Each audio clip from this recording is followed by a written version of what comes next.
welcome to Royally Unfiltered, the show that takes you behind palace gates like never before. This is where tradition meets truth and nothing is off limits. Today, helping me tackle all of the most important headlines, I think, well, minus the Harry and Meghan ones, is world-renowned author Hugo Vickers and former press secretary to the late Queen Elizabeth II and King Charles III, Dickie Arbiter. Thank you so much for being here, the both of you. Thank you for asking us. You know, we do have to talk about Harry and Meghan this week, but it's in the realm of the jarring contrast of the beautiful visuals we've had throughout the last 2 weeks in honoring the fallen. We've seen the King, we've seen Prince William, we've seen even Catherine, the Princess of Wales, take on, her first solo engagement surrounding Remembrance Day.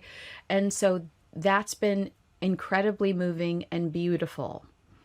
And as the royal family is gearing up for this annual event that the whole world stops and watches, that 2 minutes of silence, there is Harry and Meghan crawling out of a Hollywood birthday party for a family put on the map because of a sex tape. I mean, Dickie, I want to be in your shoes. If you were working in the palace right now and you are opening up your email and seeing this flood of requests for comment because Harry and Meghan are at Kris Jenner's birthday party while the royal family is gearing up to honor the dead, what are you thinking, and how would you react to it? Reacting to it is pretty easy, actually. It's a reaction of horror because Harry, an ex-serviceman, having served twice in Afghanistan, should know better, but he is, I was going to say he's ruled, but he isn't. He's controlled by his wife. Mm-hmm. She's the one that wants to go to be seen at all these highfalutin parties, and he does what he's told.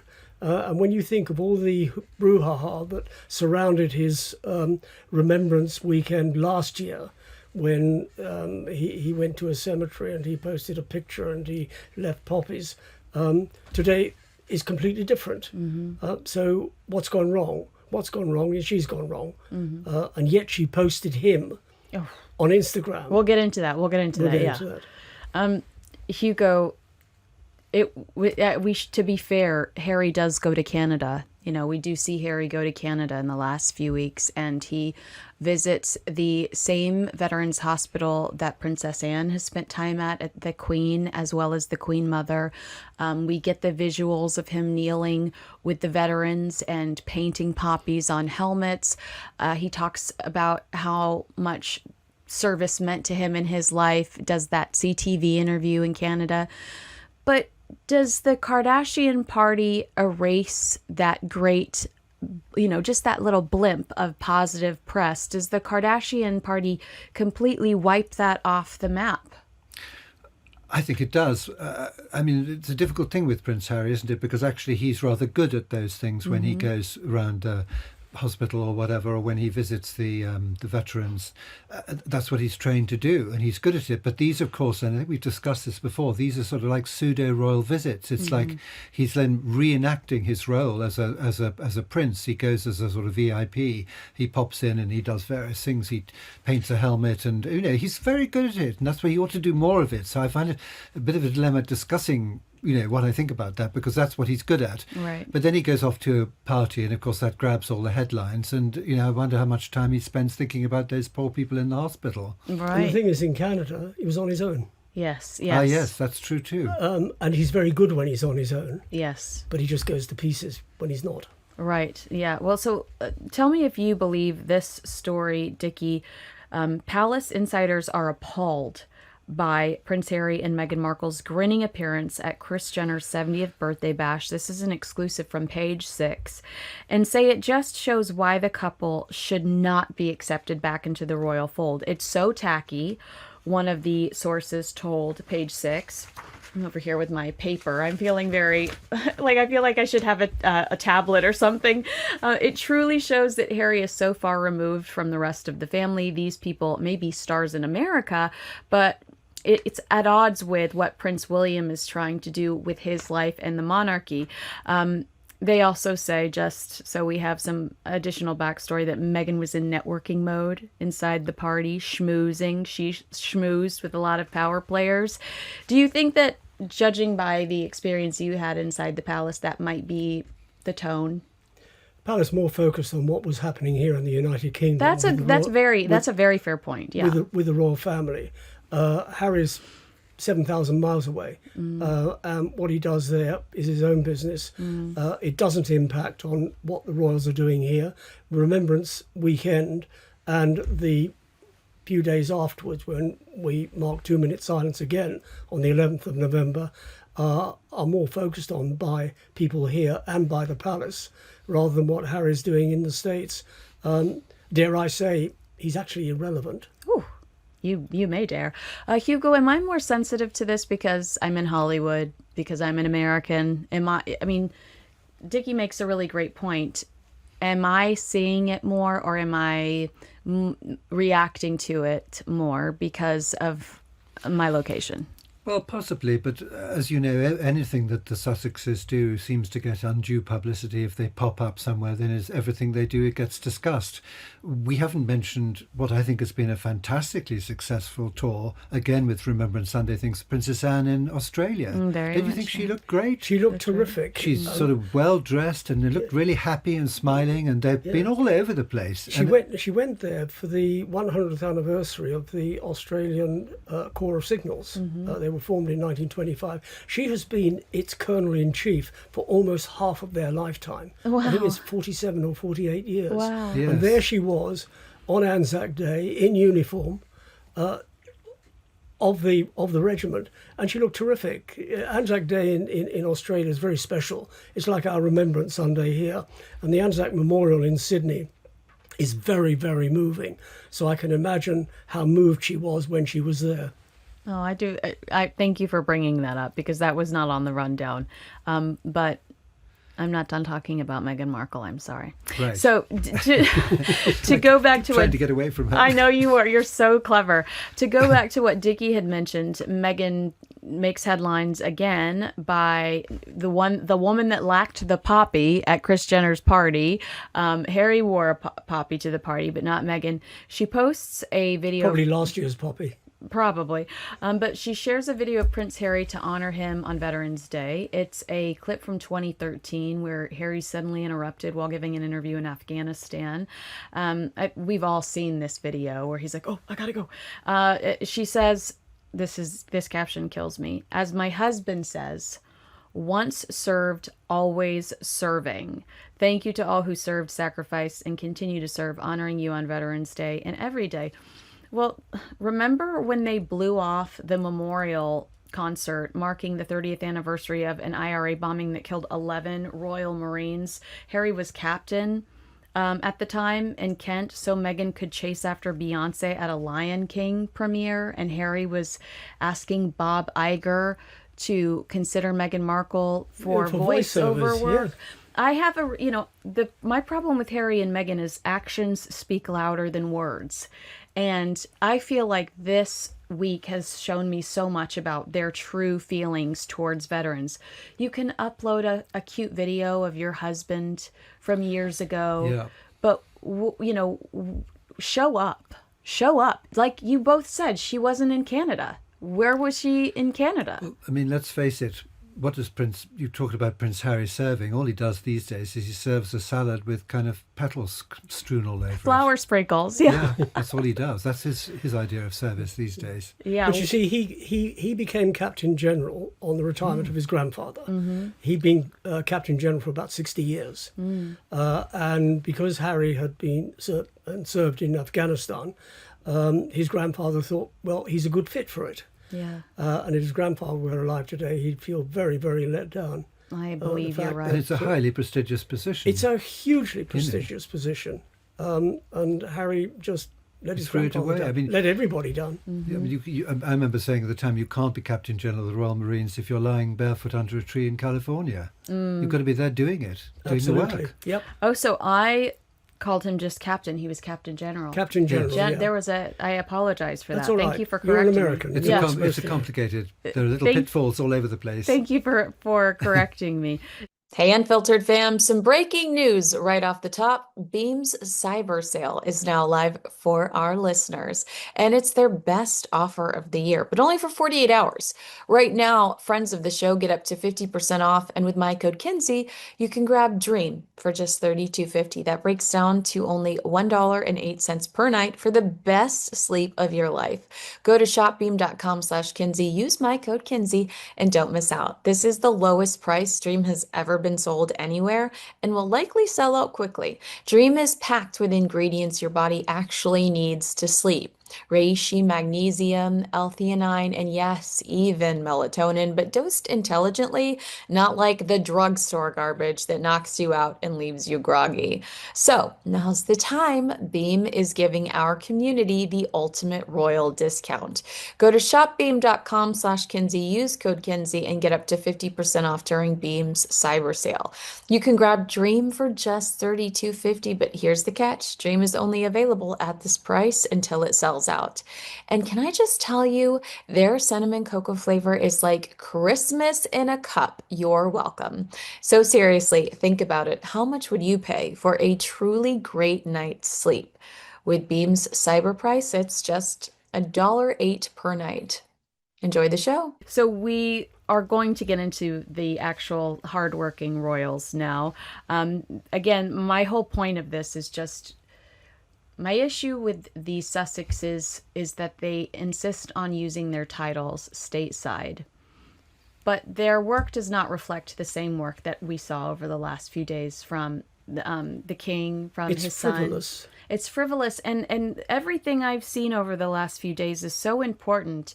It's uniting the country. It's reminding the country of what's been lost. It's reminding the country of the sacrifices that were made so you can live comfortably today. And Dickie, this might be where you chime in and talk to us about what some of the veterans said. Yeah, I mean, first of all, when you think of Remembrance Day, which was this past Sunday, the 9th of November, there were over 10,000 veterans marching past the Cenotaph to lay wreaths. That says something about the people of this country. There were thousands of people lining the streets watching. They were only one side of the road and they were watching. And as the veterans marched past, they applauded because they know what the sacrifices these guys made. And in particular, there's a gentleman, I've got to get this piece of paper out of my pocket. His name is Alec Pestone. He's 100 years old. He was on ITV's breakfast programme, Good Morning Britain, and he broke down. He served in the Second World War, and he said, what was it for when you see the state of the country? Yeah. And he had a point. Right. I'm afraid he did, yes. Yeah. It was pitiful to see him, this 100-year-old man who had gone through the war, survived it when a lot of his comrades didn't survive. And there he was sitting saying, what was it for? And you do have to ask, what was it for when you see what's going on, not just in the United Kingdom, but in the US and everywhere. Yeah, I think our issues are mirroring each other right now when it comes to both countries. But you remember also, Vietnam, sort of be the first one on your block to have your son come home in a box. Do you remember all that stuff? It's horrible. Well, when we're going to probably be a little critical of the BBC later on here when we talk about the Princess of Wales and her title, but let's give them some positive press here. I loved the way they described Remembrance Sunday. With autumn leaves falling, the king was joined by other members of the royal family, senior politicians, and dignitaries, sharing the echoing 2-minute silence. I thought that was a beautiful description. And I just had Kate Manzi here, who was there, and she talked about how beautiful the experience was, how serene that moment was, being there with the royal family and experiencing that. 10,000 veterans you mentioned, now only 20 of them that served and that can actually sit down and talk to us about that experience one-on-one, who served in World War II. 6 are 101 years old. And I love that they still show up and they want to be a part of this. How important is it to not the country, because it is important to the country, but how important is it to the royal family to be a part of this process? It's very important. The king, after all, is the commander-in-chief of the armed services, as his mother was before him and his grandfather was before him, before her. So it is important. He served in the Royal Navy, albeit non-combatant. He did command a ship, a minesweeper, but he did his time because that's what the heir to the throne, whether it's a man or a woman, has to do, because they're going to be commander-in-chief. So important to him. William was a serving officer in the Royal Air Force, important to him as well.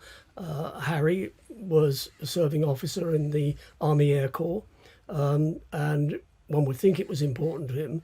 Perhaps in Canada it was when he was on his own, but going to a flashy party obviously was furthest from his mind. So it is very important. You know, you're talking about Kate Mansi saying she was there and it was very moving. Before I joined the palace, I was a broadcaster and I used to commentate, and I commentated at that very same ceremony for 10 years. That would make me nervous. And it is very, very moving. And I took my daughter, Victoria, the first time I took her, she was 10, and she just sat there completely enthralled. It is a very moving service. The music beforehand, when you get Elgar's Nimrod, and you get the sounding of the last post, the sounding of Reveille, the absolute silence is very heartbreaking. Haunting. Because you know why you're there. You see the flags on the side of the obelisk fluttering in the breeze. You hear the atmosphere. You hear the odd cough from the veterans. But that 2-minute silence is sacrosanct. You hear nothing. Wow. Not even a leaf drop. Hugo, what's it like to observe this year after year? Does it make you proud of the monarchy? Does it make you proud of your country? Absolutely. I think I went one year, way back 1991, I think, and that was very special. But I pretty much watched it every year, and of course it changes a bit. I mean, we obviously missed the Queen because she. Even before she became Queen, when she was in her uniform, she was laying a wreath, I think 1947, I think it was, right about the time she got married.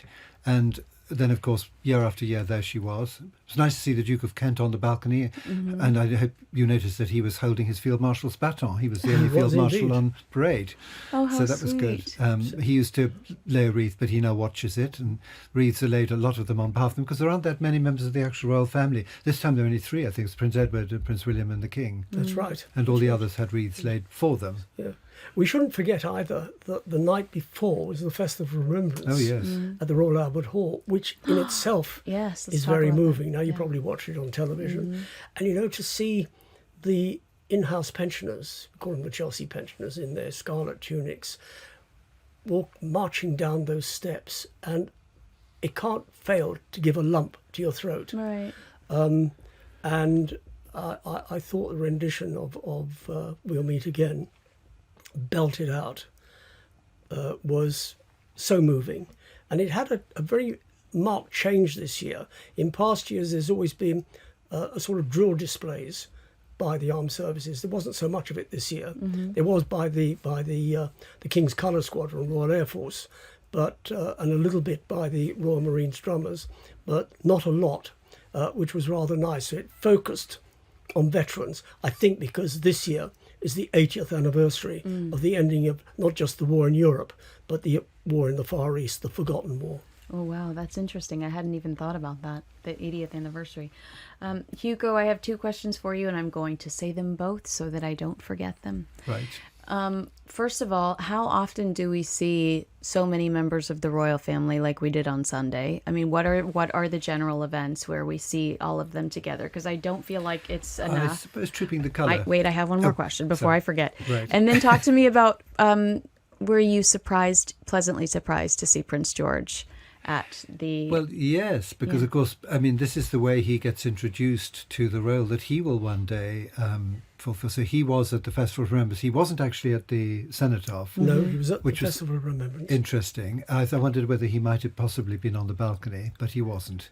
But I think interesting, and just him, not Princess Charlotte or little Louis, but of course, he's growing up so fast, and he's being gradually introduced into these things. I thought it was significant that the king chose him to be a page at the coronation. He wasn't, as it happened in the past, a page at anything else. He wasn't a page at the opening of Parliament or the Garter ceremony or anything, just that one occasion. But that would have given him a real taste for what's to come.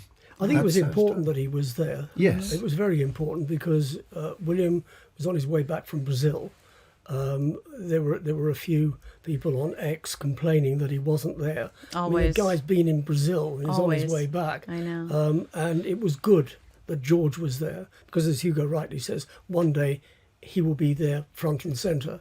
Mm-hmm. So it's good that he gets a taste for it, like he gets a taste of Trooping the Colour and the other events. It's also very sweet to see him step in to support his father. If it's true that his father was not available, and so that was his position to step in to support his father. It gives us a sense of how close the family is, but also there's the adorable melting factor of him standing there next to his mother, and you seeing how big he's getting, and just seeing that they are truly close for her to feel comfortable. This is the great advantage, of course, of having a royal family and a hereditary monarchy, is that they are there by the accident of birth. Mm-hmm. They are trained from day one. I mean, you will remember, Dickie, that I think it was the first time we saw those children taking part in public life was when they were waving for clapping for the National Health Service. Do you remember? That's right. During Sweet. the That's lockdown. right. And I remember thinking, During COVID. So they will wholesome. remember that, So and wholesome. that's their first sort of contribution to national life. And of course, they were present at the Queen's funeral, they're present at the coronation. Now he hears you say the Trooping the Colour, and so they do a little bit every now and again. And the rest of the time, parents are very, very keen to give them as normal upbringing as possible. So they drive them to school, they go to school matches. It's really important what they're doing with those children, because the Queen, Elizabeth II, had a wonderful 10 years of natural childhood before the responsibilities and the gravitas descended on her. Prince Charles, I think, would say, and Prince William would probably say, they both had rather dysfunctional childhoods. But these three should be really well grounded. I think in defence of late Queen Elizabeth II, that Charles was dysfunctional because she was thrown onto the throne, if I can put it that way, with the early death of her father. She was aged 25 when she did come to the throne in 1952. I wouldn't have even known how Charles to change. wasn't even 4. Yeah, and I wouldn't even know how to change a tire at 25, let alone be the queen. So I do sympathize with her in that situation. I had rudely cut you off, so I want to go back and, it's so important to see the Duke of Kent. It's so important to see the Queen standing there next to Catherine, the Princess of Wales. What are those key dates, or not specifically dates, but what are those key anniversaries and traditions where we can look forward to seeing the family together? It is mainly Trooping the Colour these days, because they don't go to the opening of Parliament, all of them, in the way that they used to. Mm-hmm. Obviously, if there's a royal wedding, which or is kind of disappointing. Well, I know, it was so wonderful. I mean, I sort of find myself saying this. I was very lucky in 1966 to go to the opening of Parliament when I was very young, and they were so glamorous. Yes. You know, Princess Margaret, Princess Marina, the Duchess of Gloucester, the Duchess of Kent, all beautifully dressed, wearing orders and decorations, tiaras and things which they didn't even do properly at the coronation. And they all came in, and they were all there to support the Queen. It was a bit of a social occasion then. Today it's more political. So, the sooner that the sovereign can get on the throne, make the speech and push off, the better. Well, they don't have a seat in the House of Lords anymore either. The royal dukes aren't there anymore. They've all been pushed out. So really, it's just Trooping the Colour, maybe Remembrance Day or Remembrance Sunday. Is that really when we can look forward to seeing? Well, I suppose Christmas, of course, you see quite a lot of them, and Easter, you see a different side of the family. Easter's the Christmas of it's the ones who are staying at Sandringham, obviously, and Easter. I mean, one year when the last year of the Queen's reign, there were a huge number of royal family there because they'd all come to see her. She wasn't at church, but there were, I don't know, about 20 of them. Wasn't that the year that Mr. Andrew Mountbatten Windsor sort of strutted out in front as if he was leading the parade? Well, I don't know if it was, but or maybe it was the year after.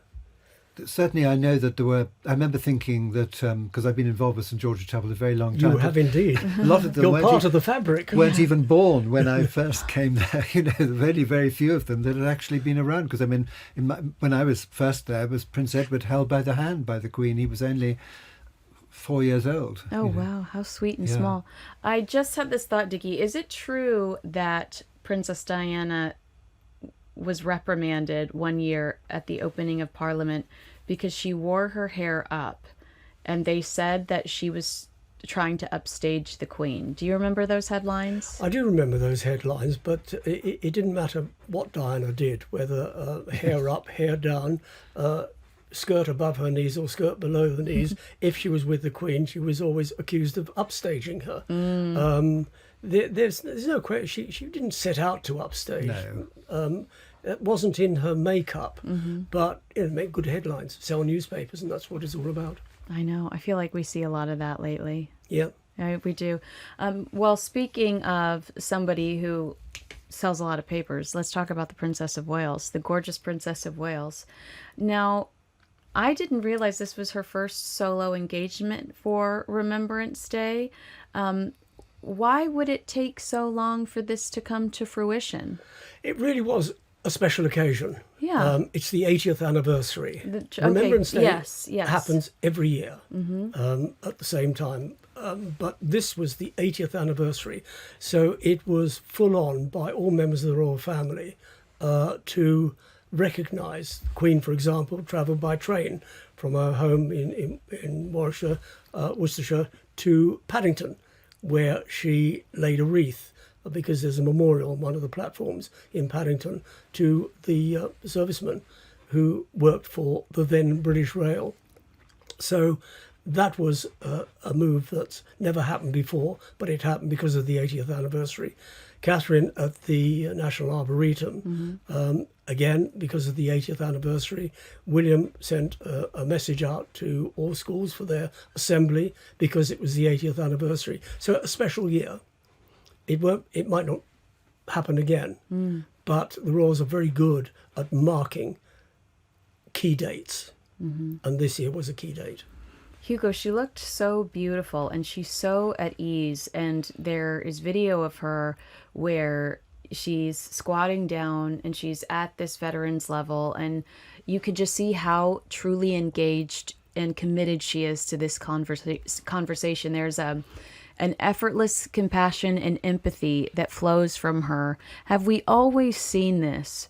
Or do you feel like this is post-cancer Catherine, who's just really been changed by, has really just opened up after a pretty terrible experience? I'm sure it had a great effect on her, but I would have said that she's pretty much always been like this. I mean, she's been good from day one. Yeah. I can't fault her. I think she's a complete star.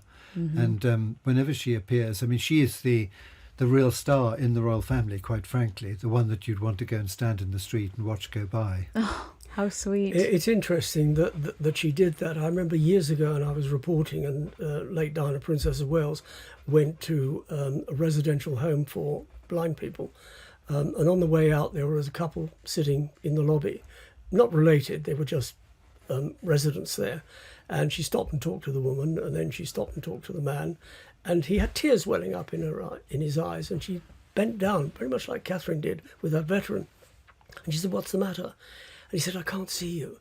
And she took his hand and put it on her face. And you can't teach anybody to do that. No, That is a natural reaction, in the same way that Catherine squatting down to talk to a veteran because he's in a wheelchair, can't get up.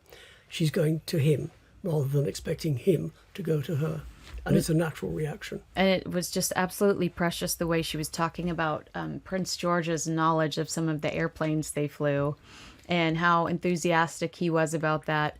And, in those moments, I think we get a lot of insight about who they are, but these really sweet organic moments, we find out these little details about the family that we would have never asked if in a sit down interview, but really they don't give those types of interviews where they're going to give you those special sweet little details that tell us what's going on behind the scenes. So I appreciated that. Who doesn't want energy, metabolic, immune, and skin support? Meet Peak, a luxury brand transforming wellness with the absolute best rare and precious plants, cutting-edge ingredients, and formulations rooted in traditional wisdom. Their science-backed botanicals, minerals, and supplements support sustained energy, metabolic function, immune health, and radiant skin, making it easy to live every day with vitality. One of their newest essentials, the Deep Hydration Protocol, is a two-part drinkable skincare system that keeps your body and skin hydrated while promoting better sleep. Made without sugar, fillers, or artificial flavors, and crafted with natural ingredients for a clean, spa-like taste you can feel good about. Daily use supports hydration, glowing skin, improved sleep, and sustained energy. I personally love starting my day with BT Fountain, their beauty electrolyte. The multitasker your beauty routine has been missing. BT Fountain floods your system with hydration, leaves your skin smooth and glowing, and keeps your energy high long after your coffee buzz fades. Wake up rested and stay hydrated all day. Get 20% off for life, a complimentary gift, and explore Peak's clean, pure ingredient products at peaklife.com/Kinsey. That's PIQUE life.com/Kinsey. This is hydration redefined. Try it and glow from the inside out. Dickie, I know that this is something that drives you absolutely crazy. So the BBC, they were reprimanded on the internet over the weekend because they referred to Catherine, the Princess of Wales, as Kate Middleton. This is something we constantly see in the States. The Kate Middleton Constantly headline. see it here. Oh, really? Oh, yes, You on see it? radio, television, Really? newspapers, magazines, particularly bad. But yeah, she's not Kate Middleton. She is the Princess of Wales. End of. It's rather interesting that the chief royal reporter, and I think there's only one royal reporter on Newsweek anyway, but he calls himself chief, said that the real name is Catherine, Princess of Wales. Well, it isn't. The real name is the Princess of Wales. William calls her Catherine, and you can get away with calling her Catherine, but don't mix the two up. Right. Because she is the Princess of Wales. And yeah, the BBC should know better. Its founder, Lord Wreath, said the BBC is there to educate, to entertain, and to inform. Well, it falls short of educating when you hear things like this. Informs, well, it's very selective on its information. And entertains, well, it takes your money, takes your pick. Hugo, tell us if you're an American watching this that doesn't quite understand the evolution of the names. I mean, Kate Middleton is unacceptable. We never called Diana Spencer throughout her marriage to She was Prince Princess Charles. Diana at the sort of very bottom end. Which Princess technically Elizabeth. was incorrect too, Yes. Yeah, right? it is technically incorrect because Yeah. she's not a princess in her own right. She was the Princess of Wales. Correct. So, Hugo, if somebody's watching this going, well, she was the Duchess of Cambridge the last time I looked at a book, can you explain the evolution of the titles to an American audience? Yes, but I think she used to be known as Kate, and then, as Dickie says, he was William very keen to have her called Catherine, and so then, of course, when they got married, he was made Duke of Cambridge, so she became HRH, the Duchess of Cambridge, and in the speech after the Queen died, that next night, the King declared Prince William as Prince of Wales, so she became HRH, the Princess of Wales. And in the fullness of time, I suppose it'll be HM Queen Catherine, and I suppose if time goes really on, she might be Queen Catherine, the Queen Mother, or who knows? Well, the same as Camilla is called Queen Camilla. Yes, yes, exactly. I think Although, if we're being real, is she Queen Consort? she's Queen Camilla. Queen You know, Camilla. the wife of the sovereign Yes. is Queen. Okay. I mean, she's very often referred to as the Queen, isn't she, as well? Yes. these days? I mean, Yes. and She's that is not, she's technically not actually correct. the Queen, Really? because referring to the Queen is referring to Queen Regnant, and she's not. She's just Queen because she's married to the King. Ooh, a lot of rules. But I think when Queen Elizabeth II declared that she would like her to be known as Queen Consort, it was in a way to distinguish that and to make that, Yes. and especially after the moment after the Queen died. I mean, you couldn't really have, two queens. So she was being called the Queen Consort in various documents, and Yes. then that was dropped at the time of the coronation. Yes.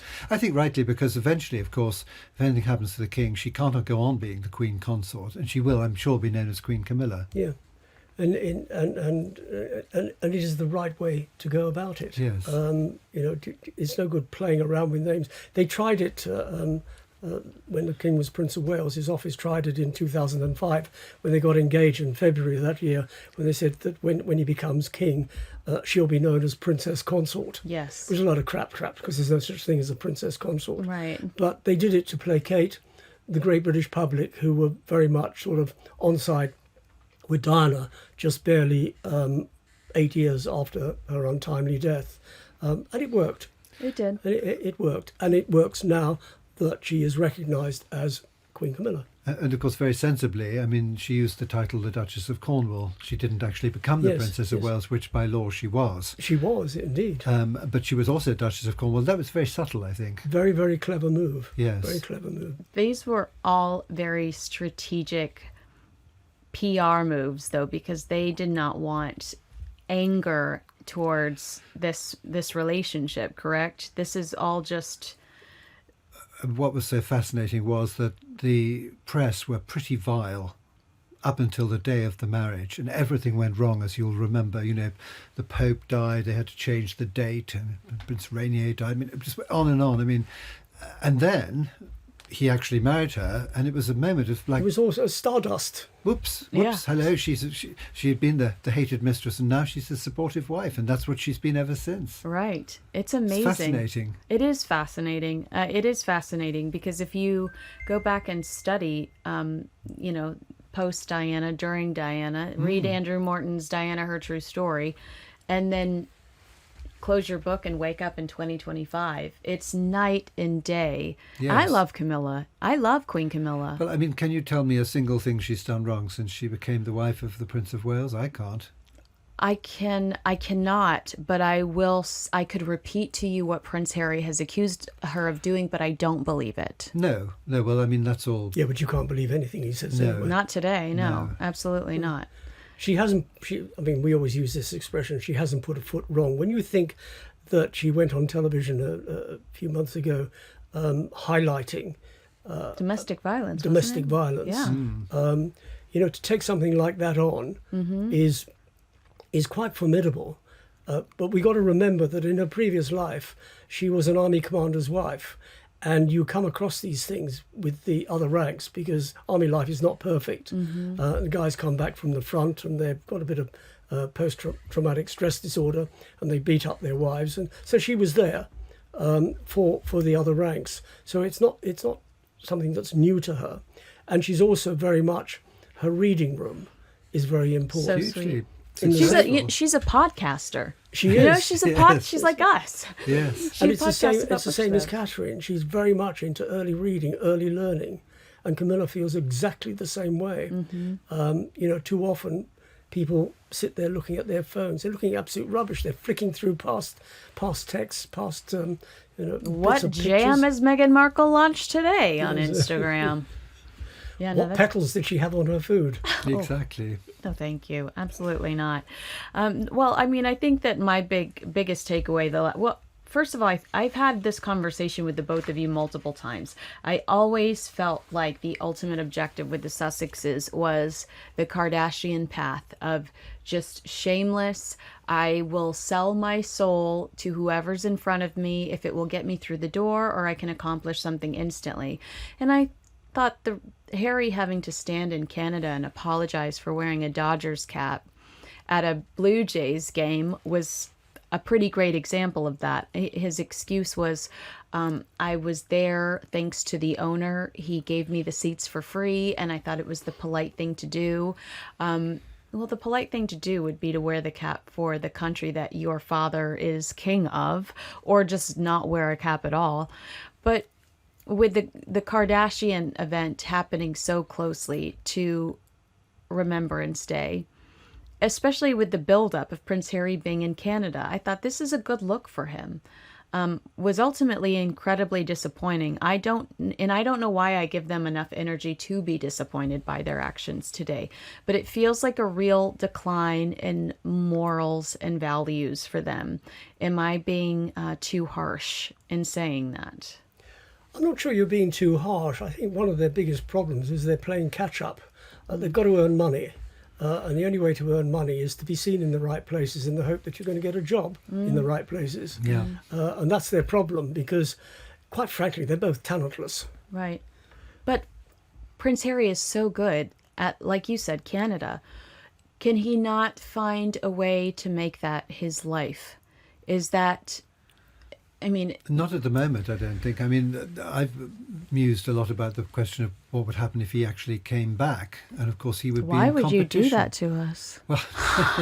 Well, he would be in competition with the royal family because every time he comes over here, we get endless news stories, what Prince Harry's doing, what Prince William's doing. I mean, again, it's a bit like the Diana and the Queen thing. They cook up these stories. You know. But do they cook up these stories because it wasn't suspicious to you that the second Prince William landed in Rio for Earthshot? Harry's team announces that Harry is heading to Canada. I'm never really sure about those things. I mean, I think it's terribly difficult to... And then here Catherine, the Princess of Wales, her carol concert, December 5th. Meghan Markle's Christmas special, December 3rd. After Meghan Markle told the room at Fortune's Most Powerful Women event that her Christmas special was coming out in November.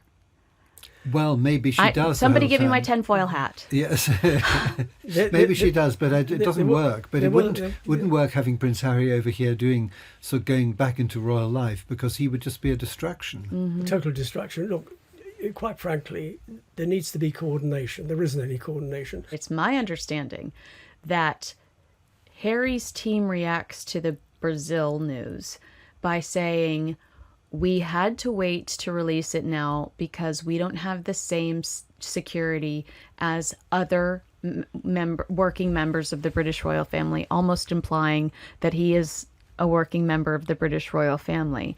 And they claim the palace knew about Harry's trip to Canada, and the palace says they didn't know about it. I doubt they knew about it. I doubt they knew about it. I think this whole thing, we have a lovely word here in the UK, it's called poppycock. Yes. Which is rubbish. Go back to your story. I'm sorry I interrupted you. The thing is, you're sort of saying, should Harry get involved in something similar to what he did in Canada? Well, he can't do it here because, quite frankly, he's quit his pitch here. And until such time he apologises and eats humble pie, he's not going to be welcome back. So where does he do it? They're not going to have him do it in America because Veterans Day is sacrosanct to them and he's not an American veteran, and I don't think Americans like foreigners interfering in the... that hasn't stopped him yet, but keep talking. It hasn't stopped him yet. I think Harry is a lost soul. Mm-hmm. He doesn't know what he wants to do. He doesn't know how to go about finding out what he wants to do. Every so often he gets something like Canada, and I think the palace would have known about it because Charles is the King of Canada. Mm-hmm. And Harry was involved with veterans. There would have been regular services involved as well. So they would have informed the palace that he was doing that. Okay. Fine, go ahead and do it. But their timing is all wrong. There was a committee set up in the palace years ago to coordinate royals because you would get a royal going, say, for example, to Birmingham, to one part of Birmingham, and then 3 weeks later another royal going to Birmingham again to another part of Birmingham. And it was about coordinating visits, who goes where, when, at different parts of the country. And it seems that Harry just goes off and does things. His people really don't care. They're being paid to promote Harry. Mm-hmm. So they're going to push it out and to blazes with what goes on British royals. They're landing in William landing in Brazil. Fine, we'll push it out now. He's our boss. Mm-hmm. So there's no coordination. No. And I think they're at times they're probably riding off the back of what the working royals are doing because it's going to gain traction. It's going to gain publicity. Right. I had a theory, to your point, you saying that they could potentially be okay, William's everywhere now, so let's drop something Harry related so that we can, we see that this is a popular topic. All of the pictures of them at the Kardashian party were deleted from the Kardashians' Instagram accounts. Oh. And I was told that the Sussexes did not give the Kardashians written permission to print the images, which there's no excuse. If you're going to pose for pictures, assume that the world is going to see them. That's who own the pictures. Yeah, they're cheesing in all these images. So I think it's silly that they. But then I asked myself, could this be a PR stunt? The Kardashians we know that they will sink to lows when it comes to PR. Could the PR stunt be that they asked them to take the pictures down? I think it's a different one. Firstly, who took the pictures? Because The professional photographer inside the party. they're his pictures. Really? They're not the person who pays for them. Really? Is that No, true? No, it's the person who takes the pictures, owns Yeah. the pictures. Like the person who, if I write a letter to you, my copyright, not yours. But it says, Kinsey, I love you. It's my copyright. That's Okay. right. You own a bit of paper, but Dickie owns the words. Ooh. Yes, and it's the same with the pictures. And That's vice versa, So, of course. for example, if the photographer decided to put it up in his own Instagram account, nothing they can do about it. Oh, that's really interesting. So the Kardashians didn't have to delete it. They did it to be kind. Keeping in Yeah, the Sussexes. right. But don't you agree that if you don't want your photo taken, you don't smile for photographs? You don't pose. Exactly. And they're posing all over that party. Yes. Beyonce and Jay-Z apparently were there, snuck in through a private exit, left, and I haven't seen one picture of them. But I've seen multiple pictures of the Sussexes. One of the arguments was that they realized that it was inappropriate because of Remembrance Day, but I don't think they I cared. don't think that would cross their mind. As I said earlier, they're not earning money. They need to earn money, and to earn money, you've got to be seen in the right places to meet the right people. I just wish that I could I know you're right, but I look at Tyler Perry and I look at Oprah Winfrey and I look at Justin Bieber and I don't see the value in that if Harry and Meghan truly want to contribute to the world in a meaningful way. I don't think they want to contribute to the world in a meaningful way. I think, as Dickie says, they want to make money and they have to keep reinventing themselves, as we've seen And so many times. they're hemorrhaging money. They because must their be. security is costing a lot of money, their mortgage is costing a lot of money. I mean, the whole setup. It concerns me that Dickie's absolutely right that the king would likely get a heads up because he is the king of Canada, that Harry would go over there. Because it does look like a royal engagement. It looks like a royal engagement. So the king, in giving permission for that to happen, I was upset because I felt like it was him trying to force half in, half out, which the queen specifically said absolutely no way. Do you think that the king said, okay, this can only happen occasionally, or this is a one-time thing? I'm not sure that it required the king's permission. I think it was merely a courtesy call to Buckingham Palace to say that he is coming. So it could have been a challenging the half in, half out. I don't think he'd be stupid enough. Mind you, he might be stupid enough to challenge the half in and half out. But I don't think. I think it was probably a genuine move on his part.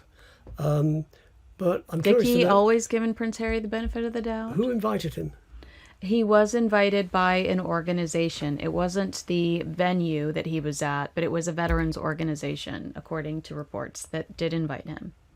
And they gave him a Blue Jays hat and asked him to wear that instead of the Dodgers hat. So he was invited. So he was invited. So I think as a matter of courtesy, they would have informed Buckingham Palace that he is coming, because after all, Charles is King of Canada. But it would have been a courtesy call. It wouldn't have been anything that required permission. And I don't think it's infringing the dictum as laid down by late Queen Elizabeth. There's no such thing as half in, half out. You're either in or out. In your case, you're out. And Hugo, you don't seem to be concerned about Meghan overshadowing Catherine, the Princess of Wales. Well, now you need to correct me. You don't seem to be concerned about Meghan overshadowing the Princess of Wales. Is that correct? Is that the correct title? Just Yeah. the Princess of Wales? So Meghan, in releasing her Christmas special on Netflix December 3rd. We know that the Princess of Wales event is December 5th. You think that Catherine is going to continue to be the standout there, and we might have to review it, but there's no longevity here. And I don't think so. And also, the event may take place on the 5th of December, but it's usually shown, I think, just before Christmas. It's shown on Christmas Eve. Christmas Eve. So by and it'll that be stage, repeated again on Christmas Day. Yes. So sweet. So it will just have probably a 30-second clip to go on social media. There'll be lots of photographs. Those gorgeous Yes. pictures. Yeah. Yeah, absolutely. All right. And I think that, again, you'll get this extraordinary thing of the royal family working for us, for the United Kingdom and the Commonwealth, putting things in, as opposed to those two out in Montecito taking things out. That's the Amen. big difference. That's it. That is a big difference. You're seeing, and the way that I love that this has become a tradition when it comes to Catherine. I love that this is her It's passion. wonderful, yes. Yeah, and it's Yeah. so sweet because we usually get to see the kids. Yes. What was it? Was it ballerinas that Louis had to keep the secret from Princess Charlotte last year, I that think there it were going to be was, yes. dancers? Yeah. And we should, in a way, actually add the carol concert to the list of times when you see a lot of the royal family out and about, because That's she's very true. well supported. That's true. And I love it that they typically all dress the same, so you get that sense of unity. They're all in, a beautiful Yes. maroon. Or that is a very good point. Yeah, you're right. That has like a slow burn because we'll get the photos, and then we'll actually get the event itself, and it's just so we can cuddle up on the couch, in front of the fire, enjoy the carols, enjoy, the readings of the Bible. Get to see the family. Meanwhile, Meghan Markle's trying to sell us a candle. They really don't compete. They really don't compare. It's actually ridiculous that I asked that question. I would fire me right now if I was my boss. So you're not buying the candles? No, I'm not. Did you see the viral video of, I think it's his name is Link. I'm so sorry I don't know your last name, Link, but you are an icon. He bought one of the $64 candles and it didn't have a wick. Oh, no. $64. Oh, that's extra. You need to add that to cart. He forgot to add that to cart. Well, thank you for going over the beautiful process of Remembrance Day, the royal family's role in it, and how important this is every year. And it breaks my heart to think that 20 people were there this year from World War II. What will next year look like? I mean, you even think about it with the royal family. I feel like I still miss Queen Elizabeth. I still miss Prince Philip. It feels like yesterday that we lost them as well. So I appreciate you guys going through that with me. And thank you for tolerating the Kardashian conversation, because that is not a typical day for either one of you, right? Well, yeah, except it adds a bit of gravitas to our talk, doesn't it? No, you can add pop culture experts to your CV, which I'm sure you're thrilled about. All right, Hugo Vickers, thank you so much for your time today. Dickie Arbiter, I love you. Thank you for your time today. You're welcome. I have two of the best in the business in the podcasting room with me right now, and I'm so grateful. Agree with us, disagree with us, let us know in the comments below. Make sure you like, subscribe, and share this video with a friend. And hug a veteran, because they're very huggable. And make sure you give them a big kiss on the cheek for me. Thanks so much for watching. We'll see you again soon.